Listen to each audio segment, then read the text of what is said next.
Hello, everybody. Welcome to the speaker series today. I guess we know one of the magic words for this program is orchids, so it's a great turnout today. Show of hands, is this anybody's very first member speaker series? Good. Okay, a few new members. Well, thank you. Thanks for your membership first and foremost. Thank you to you all for your membership, but also thanks for being here today.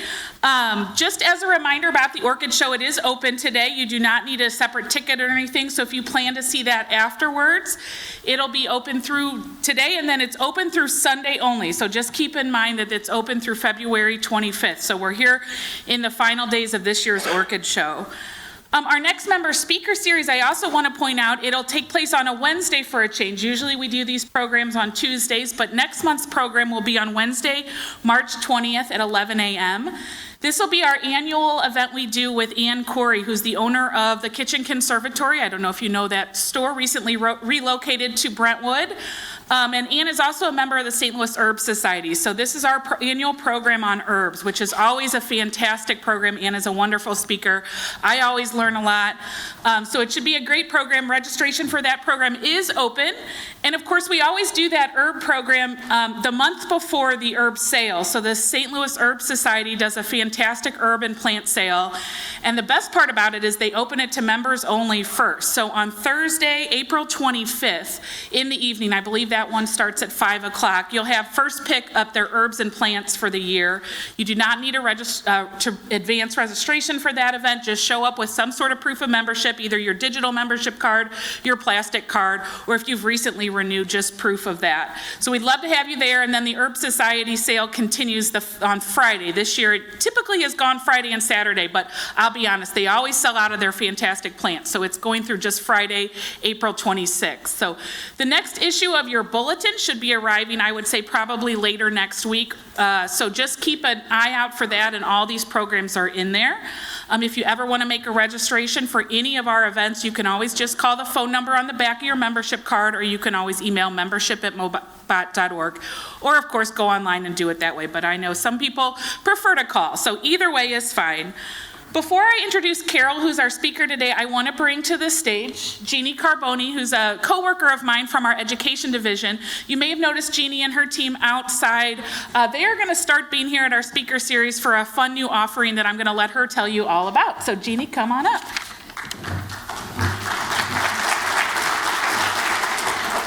Good morning. I haven't spoken into a microphone in a little while, so I spend most of my time one-on-one with people. So as Kate said, my name is Jeannie Carboni, and I serve as the supervisor of therapeutic horticulture. This is always the time when I ask, has anybody heard of therapeutic horticulture other than the people who stopped at the table? Okay, therapeutic horticulture is a pretty robust program here at the garden. We say we are the garden's best kept secret. We work primarily as an outreach program in the community with the goal of improving an individual's well-being by deepening their connection with nature. Very simple. So what we are going to be doing every month is giving you what we are referring to as the well-being tip of the month. So before I do that, I would like to read a little bit. I am very much about quotes, and there's a lot of really smart people out there who say things much better than I do. Okay. More than any other season, winter requires a kind of metronome that ticks away at its darkest beats, giving us a melody to follow into spring. The year will move on no matter what, but by paying attention to it, feeling its beat, and noticing the moments of transition, perhaps even taking time to think about what we want from the next phase in the year, we can get the measure of it. If anybody's interested, it's from a book called Wintering. So the point here is that we are moving, we are transitioning into a new season. We are emerging. We are emerging as much as the plants are. We're shedding some of our outer layers, hopefully, and spending more time outside. But our intention for you is to really pay attention to that transition of the season, internally as well as out in nature. So when you are outside, look for the things that are emerging. Slow down, pay attention, look for those buds, look for those plants that surprise us. All of a sudden, there they are.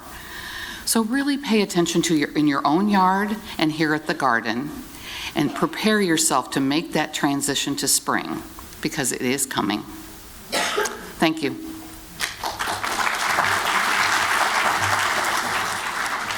Thanks, Jeannie. And Jeannie and team will be, as you leave the program, you're still going to be there. So they'll be there. Please stop by their table. I know when I hear from Jeannie, I'm just suddenly calm every time I either have a meeting with her or coffee or whatever. I just have a calmness. So she has that way. So now it's my pleasure to welcome Carol Gravens to this stage. Each year we try to do a program around orchids. Sometimes we look at the history of orchids. Sometimes we look at our history of our own orchid collection. A lot of times we focus on growing orchids. And when I think of that, I think of no one better than Carol Gravens. Everybody, I ask for recommendations. Who should speak? Who should speak? And everybody says Carol. So Carol became a St. Louis Master Gardener in 2001 after retiring from a professional career as a microbiologist. She is also a master naturalist.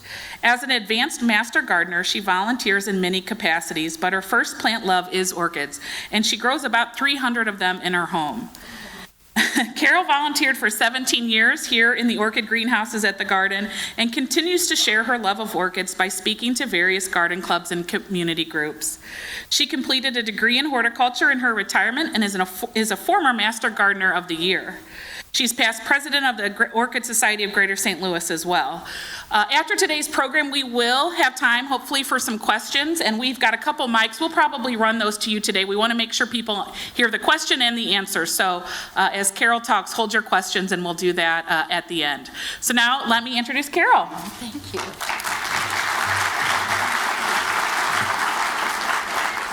Well, it looks like there are a lot of orchid lovers here today. How many of you are orchid lovers? Just about every. How many are orchid growers? Okay. Well, maybe you can teach me something. No, I don't propose to be an expert. I am a hobby grower, and I've probably been growing them for 25 or 30 years, I would say. Which isn't very long compared to many orchid growers I know who have been growing them for 60 or so. So at any rate, I love them. Today we're going to talk about the top 10 orchids for the home. I want to tell you that these are my choices. They aren't necessarily your choices, and they might not be in any particular order. I will tell you which my favorite is, because everybody asked me that. And just know that these are orchids that I have picked, not that anyone else has picked. I represent the Master Gardener Speakers Bureau, so I give a lot of talks around the community to various groups, and really enjoy doing that. Look at this. I volunteered for Babs Wagner, the former grower here at the garden, the orchid grower, and I came in one December morning to volunteer, and this was what was on many carts as I came into the orchid greenhouses. And they were waiting for the florist to pick them up to be transformed into the bouquet that the Veiled Prophet Queen has every year, and this is what it looks like. These orchids are furnished by the garden, and they extend from her chest to her knees.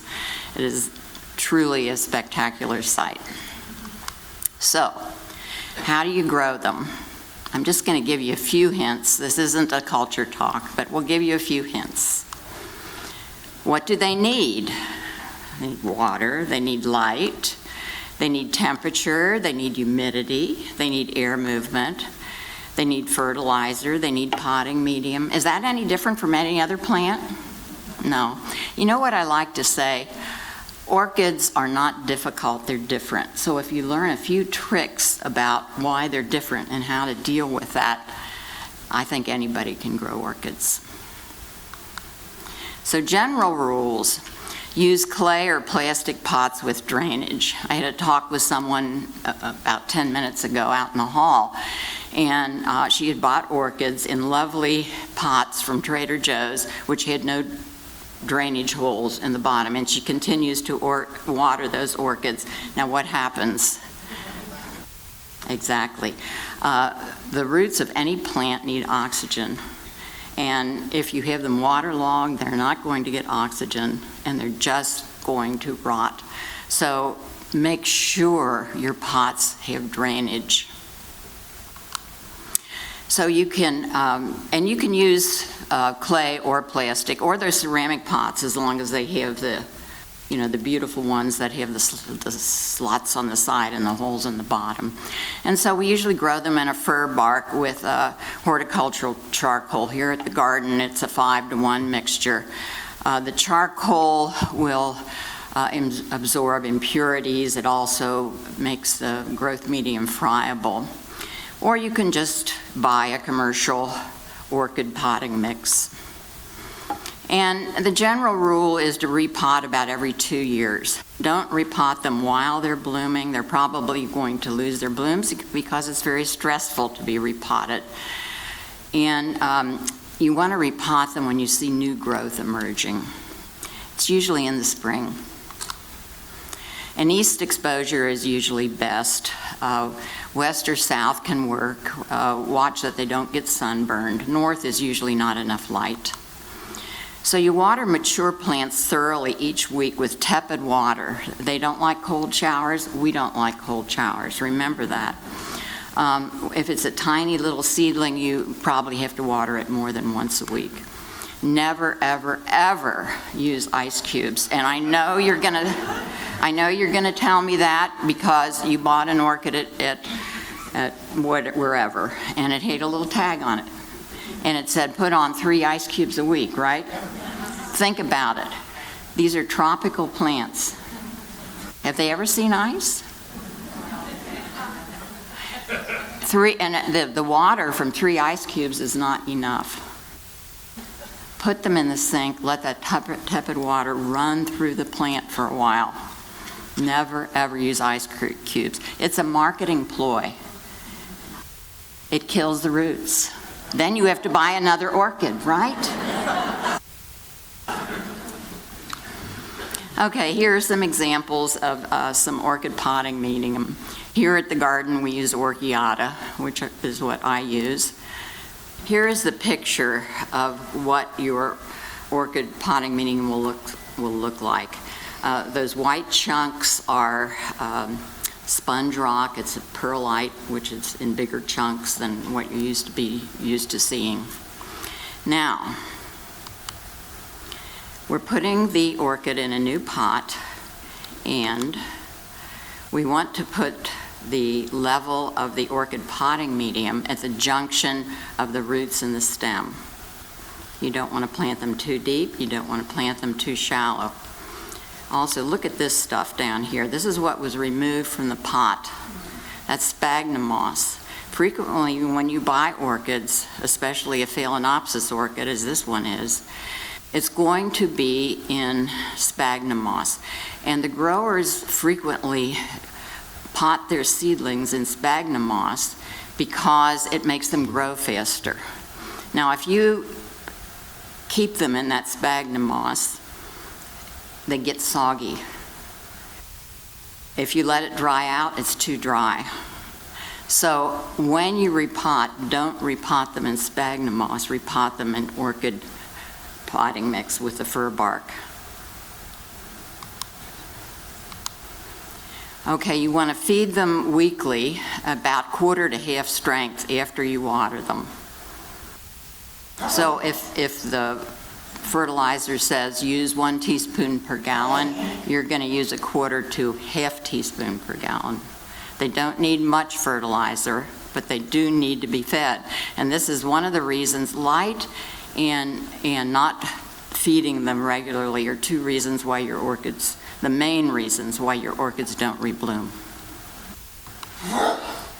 Maintain a relative humidity above 50%. Gentle air movement is important. Ceiling fans on low are really a plus. They like a gentle air movement all the time. maintain the proper day and night temperature. Any orchid wants to be 5 or 10 degrees cooler at night than during the day. And another reason why they don't bloom. If you don't give them that temperature lowering at night, frequently they will not bloom for you. So if we have the programmable thermostats, which many of us use now to save on energy, it's great for our orchids. So, I don't know, I move my plants outside in the shade in the summer, from about the 1st of June until sometime in September. Look at your night temperatures. When the night temperatures fall between 55 degrees is when you want to bring them back in. And with climate change, it's been getting a little later. It's usually now around the 1st of October. I used to always have to bring them in the 3rd week in September. Just look at your night temperatures. They love it outside, by the way. Here's some examples of some orchid food. And people ask me, what should I use? Well, we who are growers use foods at different time of the year. You know, there's 3 basic numbers on any type of fertilizer is nitrogen, phosphorus, and potassium. Nitrogen encourages foliage in generalized terms. Phosphorus encourages flowering, and potassium encourages roots. If you're not going to buy any other fertilizer, buy a balanced fertilizer, something where those 3 numbers are pretty much equal. Okay, let's start on the top 10. We got through that. Phalaenopsis, and 9 times out of 10 when somebody comes to me and says, I have a problem with my orchid, and I say, what kind of orchid is it? And they say, I don't know. But it's usually always a Phalaenopsis, because this is what we're buying for $12.95 at Sam's now, right? They're beautiful, they're easy to grow, they like the conditions we like, so Phalaenopsis are a very good orchid to have. This is a picture of the warm house here at the garden. The orchid range at the garden consists of the warm house, the intermediate house, and the cool house, depending upon the needs of those particular orchids. And this, the Phalaenopsis, is a warm growing orchid. So this is what it looks like in the warm house here at the garden when they're blooming. They're easy to grow. The flowers last for months. Usually they say 3 or 4. My record is 10. And I don't know why that happened, you know, nothing I did differently. So, you know, they're a good buy when you think about it. If you buy cut flowers, maybe you're going to spend $75 or $100 for a vase of cut flowers. You're going to spend maybe $12.95, $14.95 for this plant, and it's going to give you joy and beauty for months. And, you know, if you don't want to keep it, put it in the compost pile. That's okay too. Or give it to a friend. They are generally a lower light orchid, so east is wonderful for them. They're a warm grower, as I said, so they like 70s and 80s during the day and 60s at night, which is pretty much what we like. Any orchid, humidity above 50%, good air movement, we said that before. Water thoroughly weekly for mature plants, and feed at 1/4 to 1/2 strength after watering. I'm just going to show you some pictures I've taken, both of my orchids and the ones here in the orchid range. They're just beautiful. Everybody likes those big white ones, which are almost as big as your hand. You like them too. Okay, the one on the left is a harlequin Phalaenopsis. You get those nice spots on it. But, you know, you get the purples, and I have to confess to you that the purple orchids are my favorite. And when I put these talks together, I tend to gravitate toward pictures of purple orchids, and I really have to watch myself. I mean, here's a yellow one with stripes.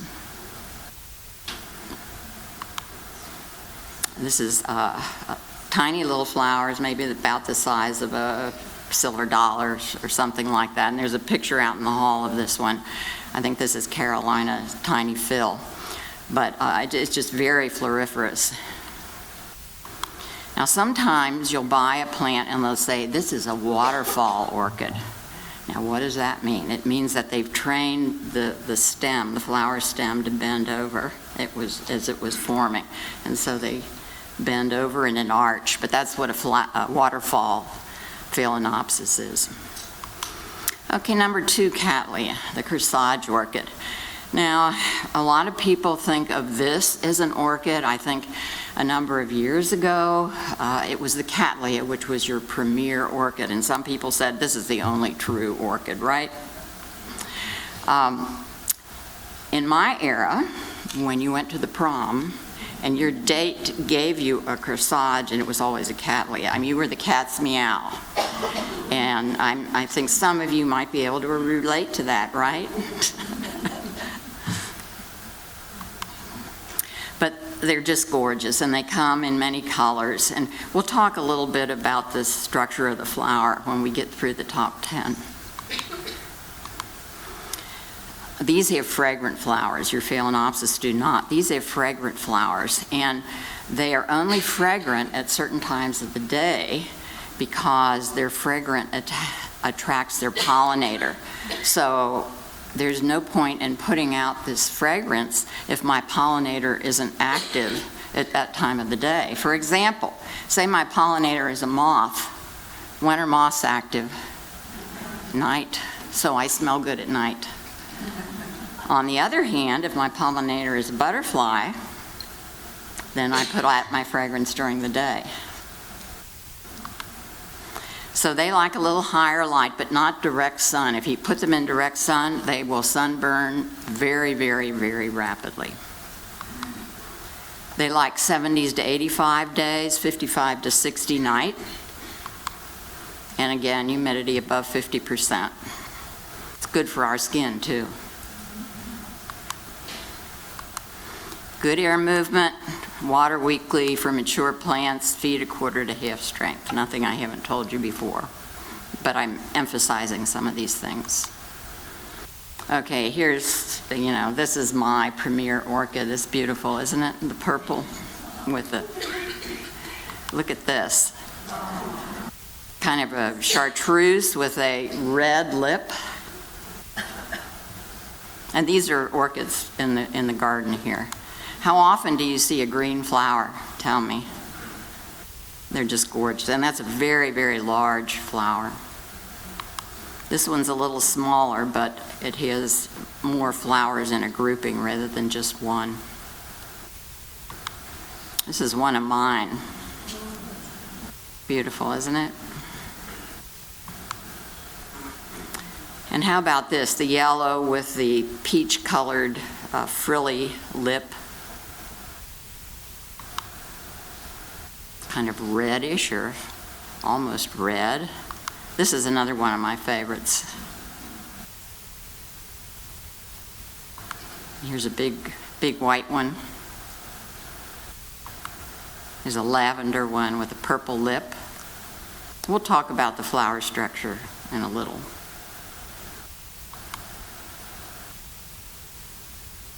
Just beautiful. Okay, number 3, the Paphiopedilum, the lady slipper orchid. This is one lady slipper orchid. We're going to talk about another one in this talk too. Paphiopedilums look like this when they're blooming. This is the cool house. They're cool growers. So this is the cool house here at the garden when they're in bloom. This is a terrestrial orchid, which means it grows on the ground rather than an epiphytic orchid, which grows on the trees. And remember, those epiphytes are not parasites. They don't take any nutrient from the plant on which they're resting. It's just a resting place. So they prefer a lower light. Now there are 2 types. There are mottled leaf varieties, and they like it a little warmer, which is more comfortable for us. 70 to 85 days, 60 to 65 night. And that's termed intermediate. And then the cool growers have solid green leaves, and they like 70s days, 50 to 60s night. It's a little cool for us at night. These do not like over potting. So what would we say? We say they like tight shoes. So remember that when you're potting. Normally you pot an orchid to last for 2 years in that pot. With these you have to pot every year, and you want them to have tight shoes. And since they're terrestrial orchids and they grow in the ground, we use a fine bark mix rather than a medium or a coarse bark mix. Now, this is what I mean by the green leaf varieties and the mottled leaf varieties. Sometimes the mottled leaf they call Maudier types, but that's what easier to grow. Just a little hint. Okay, here's some pictures of them, and you're probably seeing these in the orchid show. And you know, you need to go in the orchid show frequently because it changes just about every day. Beautiful purple one. This is one of mine.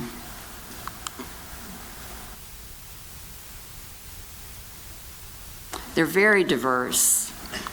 Very diverse. Orchids are very diverse. Look at that.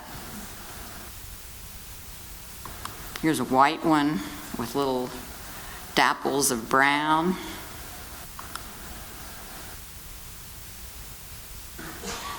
In the show, they will place the orchid where it grows in nature. For example, if you see orchids that are on close to the floor, those are terrestrial orchids. If you see them in the trees, those are epiphytes or air plants. This is St. Swithin, one of my favorites. I want you to look at something here in that circle. This is what's called a sequential bloomer. So when that bloom is finished, another one will come, and then another, and another. So this is going to last for months for you.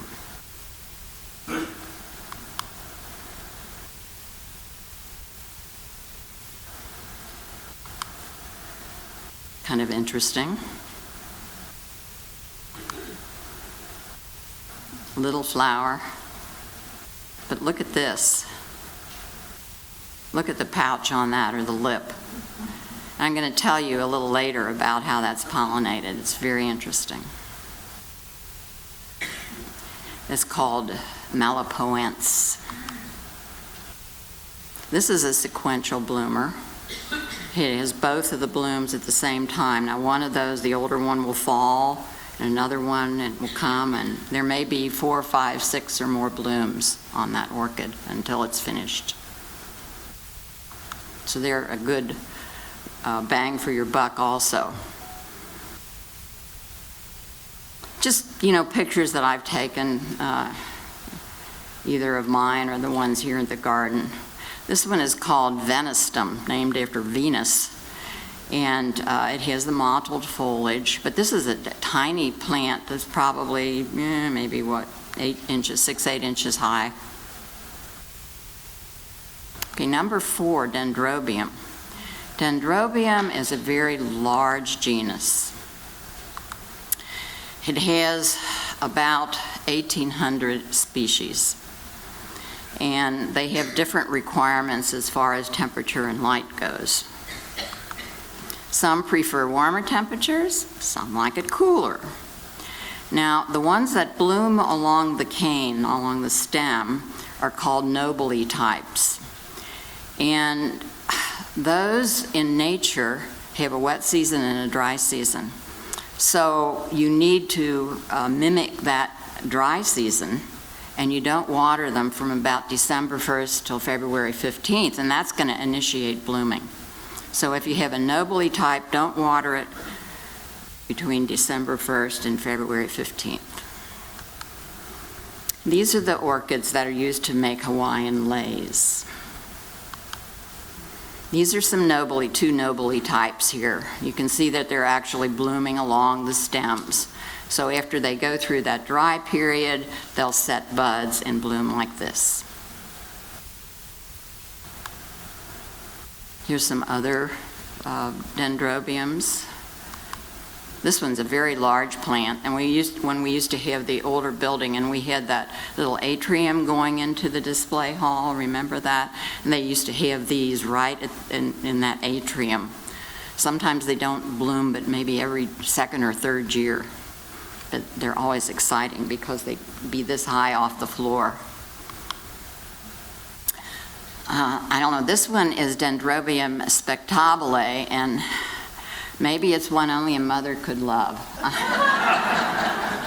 It's green, it's brown, it's gnarled, but, you know, hey, mothers love all their children. This is one of my very favorite orchids. This is Dendrobium lindleyi, and I don't know, it absolutely enthralls me. This one needs a winter dry out also. But you can just see this in a lei around the neck if you go to Hawaii, can't you? Purple again. And again. Now look at this. This is a brown one with a big purple tongue sticking out at you. Only an orchid could do that. Okay, number 5, Vanda. Okay, this is my confession. This is my favorite orchid. My favorite genus is Vanda. And it's strange with orchids because some people can grow some genera and not others, and some can grow these and not those, and it's very true. I happen to be a person who can grow Vandas. Now, what do they look like? They don't want to be in pots. So they have these large, robust roots, and they do not want to be in a pot under any circumstances. So people look at that and they're just agog. How can that thing live? How can that live? That's how they grow. So this is an orchid that requires bright light and warm temperatures. High humidity again, as you can imagine, if those roots dry out.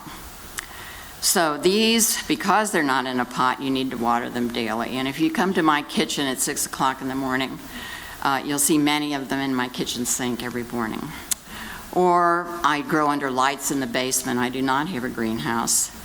And I water them I probably have about 20 of them. I water them in the basement with a wand. I have an old house in the basement, didn't make any difference.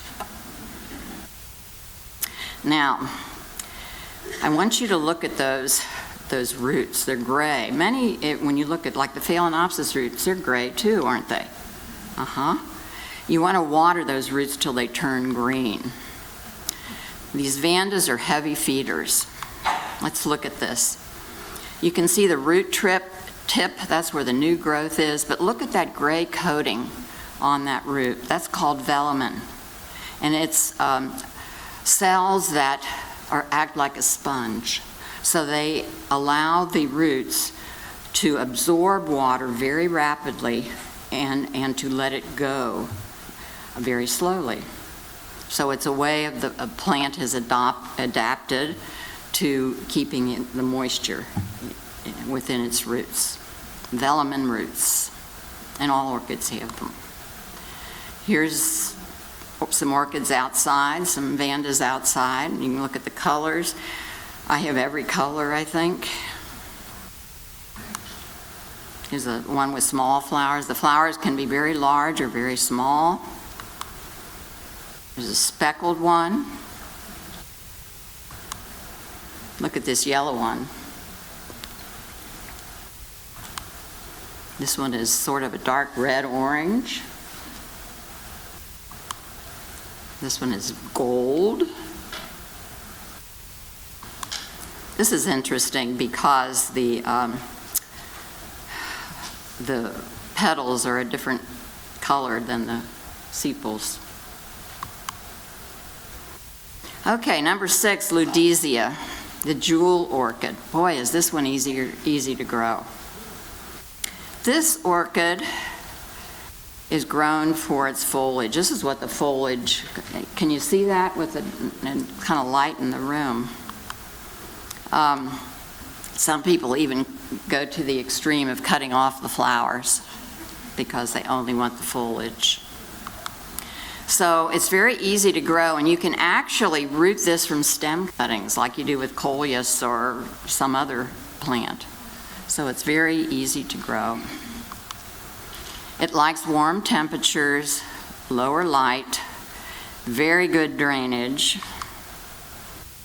This is what the flowers look like. There's some grouped together in the orchid show, a past orchid show. But look at this foliage. There's various species and hybrids. And it's just absolutely spectacular if you look at that foliage. So that's a good one. It's easy to grow. You might want to think about that one. Now, oncidiums are called dancing ladies. Why, I don't know, but they're called dancing ladies.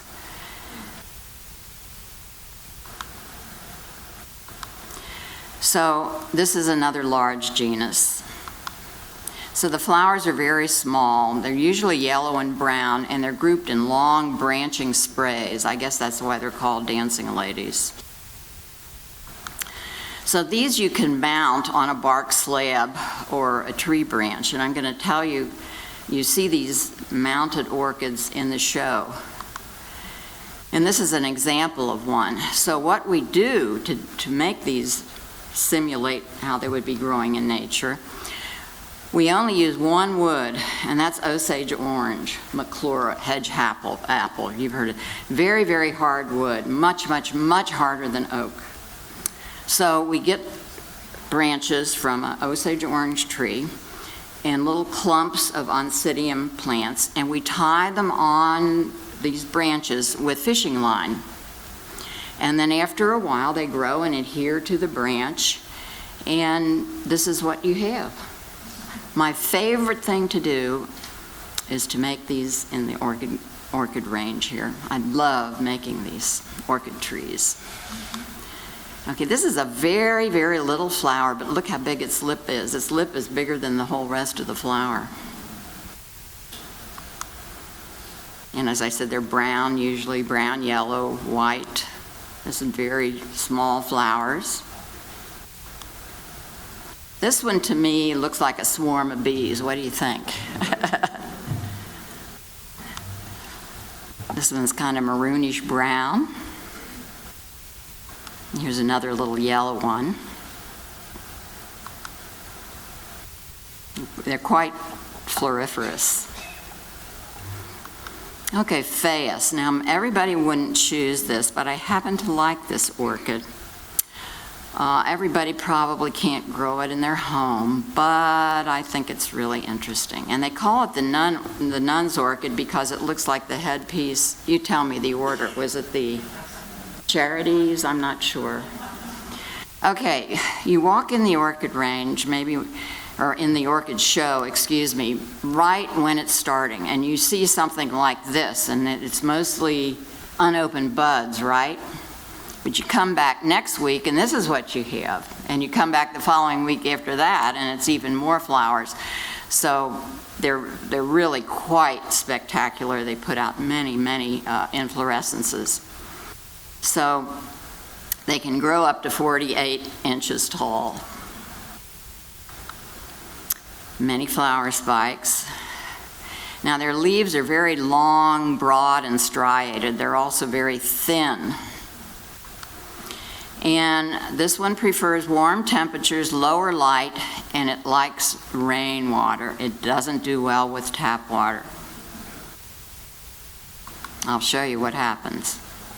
This one's a heavy feeder. When that, people say, what does that mean? It means you fertilize it a lot, just like the Vandas. This one is kind of an exception to the rule. You can grow it in fine bark, or you can even grow it in pro-mix, which is what we use for many of our other house plants. So this is kind of an exception to the rule. You know, every rule has an exception. And this is what some of them look like. A close-up of the flower.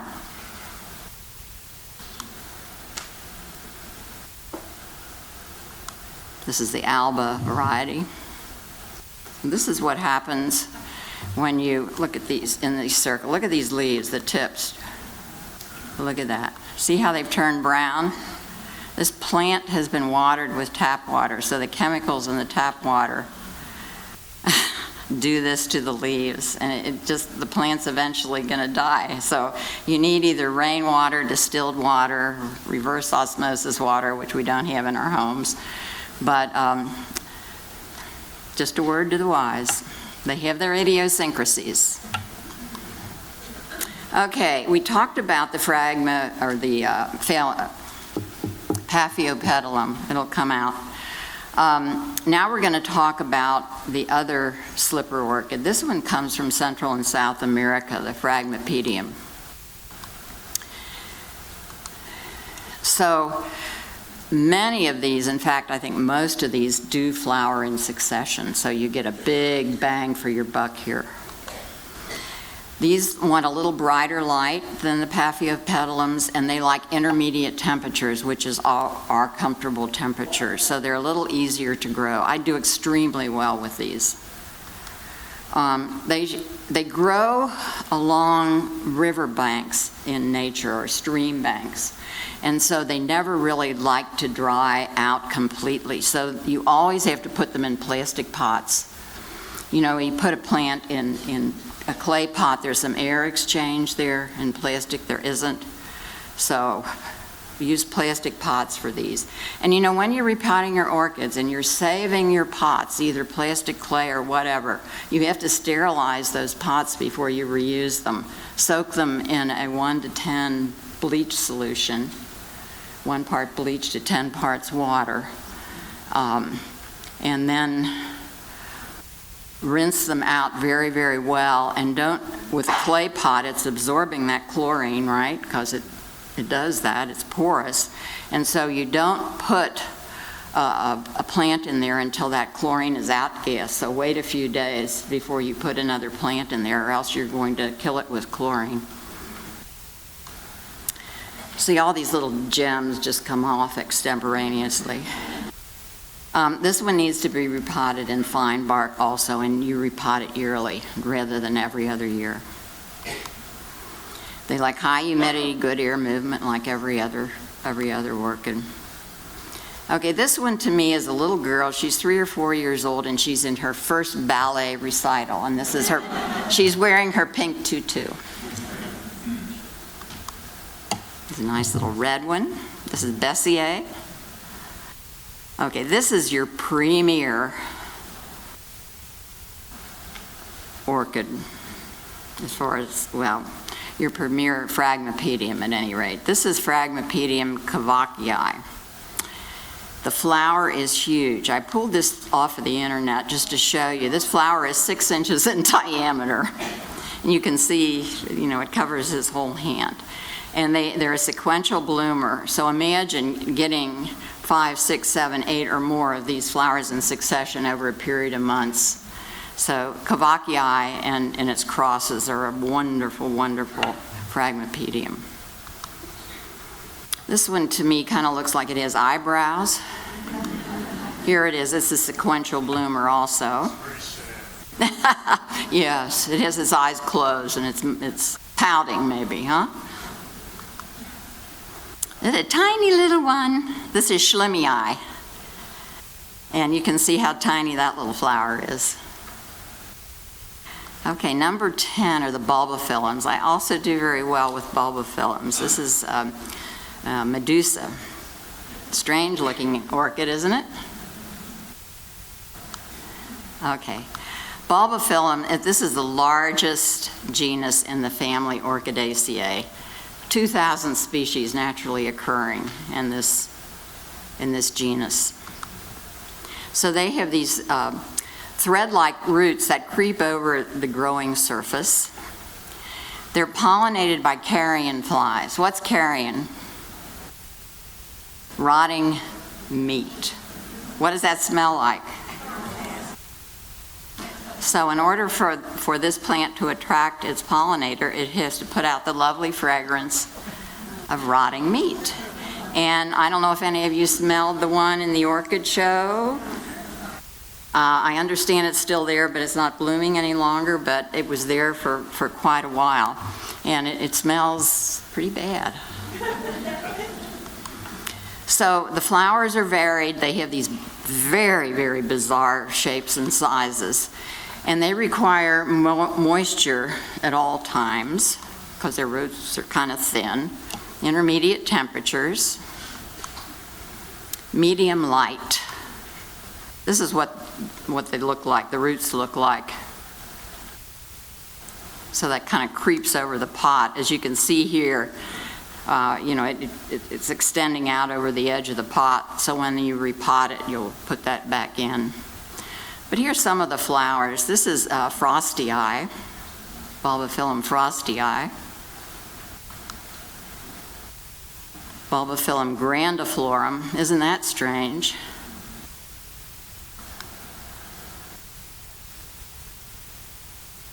Very odd. That's the one that was in the orchid show, by the way. That's Fletcherianum. But that's a huge plant. And look at the stems. We call them the pseudobulbs. We're going backwards again. I guess I have a active thumb. This is the one that was smelling so odoriferous. Okay, there's an example of some flowers. Here's some other ones. Strange. Okay, we can't stop at 10. I gotta do one more. Okay, the catasetum, and maybe, I don't know, I've heard this called, or maybe it was I who thought of it, the snowbird's orchid, because so many people from this area go to Florida or Arizona for the winter.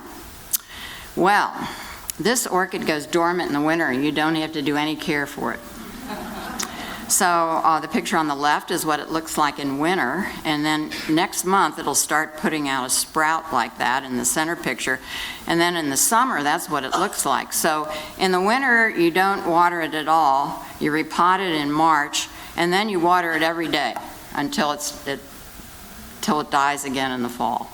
This is the only orchid I know that can be truly black, and a truly black orchid. Here's some of the pictures of some of the flowers. What do you think on the one in the middle on the top? Looks like a face, doesn't it? Okay, so here it is in the 4 seasons. Winter, and then spring starting to come to life. There's summer, and then fall when it starts to die. Okay, let's talk about light and temperature. What are foot candles? Why do they even use this? I had to look it up. A foot candle is the illumination that one candle gives 1 foot away. Who thought of that? I don't know. But just think of low, medium, and high. And these are the genera that I talked about in this talk. So you'll see which ones, Ludizia, Paphiopedilum, Phaeus, Phalaenopsis, need lower light, medium, Dendrobium, Cattleya, Phragmipedium, and Bulbophyllum, and high, Dendrobium. We mentioned that has many requirements depending upon the species. Oncidium, Vanda, and Catasetum. And then here's your temperature in degrees Fahrenheit. Now that you can understand. So the cool growers are the Paphiopedilum with the green leaves and some of the Oncidiums. Intermediate Cattleyas, Paphiopedilum with mottled leaves, Oncidium, Dendrobium, Phragmipedium, Bulbophyllum. And the warm growers are Ludizia, Phaeus, Oncidium, Phalaenopsis, Vanda, and Catasetum. Okay, let's talk a little bit about orchid facts. You know, I have to teach you a little bit here rather than just look pretty pictures, right? So the Orchidaceae have the widest diversity of any plant family. So the largest flower in this family is the size of a dinner plate. The smallest is the size of a pinhead. 1 in 8 flowering plants in the world is an orchid. So they grow on all continents except Antarctica. We have about 35 native Missouri orchids here in our state. And I see them when I hike. I happen to be a hiker, so I do run across them. So, throughout history, these are very sexy flowers. They're frequently associated with fertility and potency, especially in primitive cultures. So they're associated with eroticism, mysticism. They're used in medicine, religion, art, literature, legend, folklore. They permeate all cultures going back to very primitive times. Confucius in the 6th century BC loved orchids and wrote about them extensively. So, this is the flower structure then. They have bilateral symmetry. So if you cut the flower in half, one side is a mirror image of the other. That's different, say, from a rose or a lily. They're in quadrants. That's called radial symmetry. So they have bilateral symmetry. They have one dorsal and two lateral sepals. 1, 2, 3. The sepal on any flower bud is the coating of the bud before the flower opens up. Now, in orchids, the sepals are very beautiful and they resemble petals. Most flowers, they don't. They're just little. If you look in the back of another flower, you'll see little brown shriveled things. Those are the sepals. Okay, and sometimes pronounced sepal. Like we say petal, why do we say sepal? I don't know. Okay. They have two lateral petals, and the third is called the labellum or lip, and that's where the reproductive structures are. So, the labellum is highly variable from species to species, and you've been looking at pretty pictures all morning, and you've seen how that lip varies in all of these genera that we talk about. So what does it do? It acts as a landing pad or trap for the pollinator. It usually points down. Okay. At the center of the flower is the column, and the column contains the reproductive structures. There's the column. You're looking at it head on. Both male and female reproductive structures are there. So, orchids have very different pollen.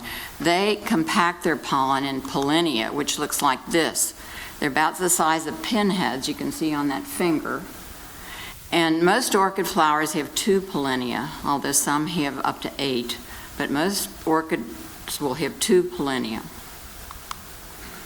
And the stigma, which is the female part of the reproductive structure, is behind and below the pollen.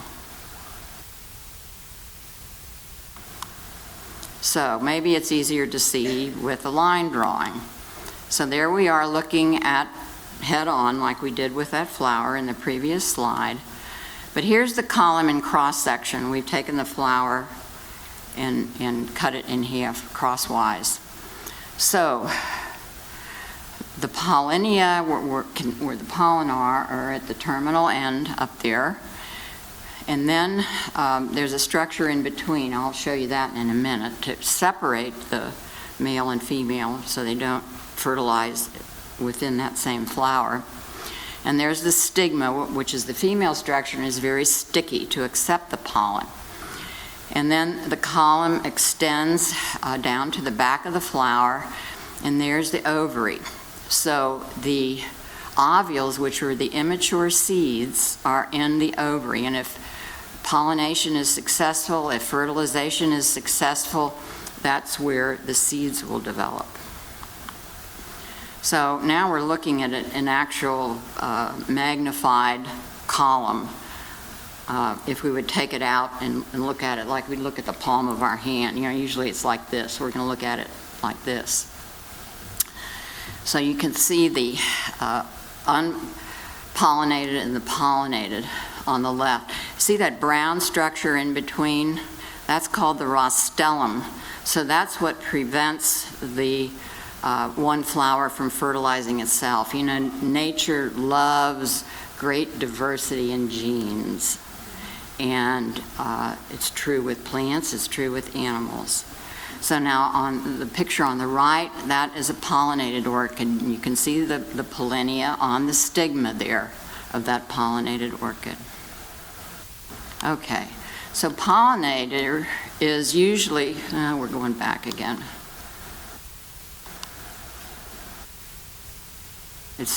I'm not pressing it and it's going back. Go figure. You have to deal with me here. Okay, the pollinator is an insect, a bee, a moth, a wasp, Oh, come on. And it's specific to the orchid species.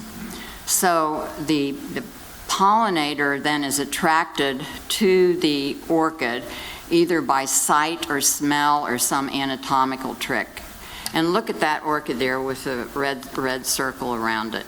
And that is the lip on that orchid. Does that look like an insect or what?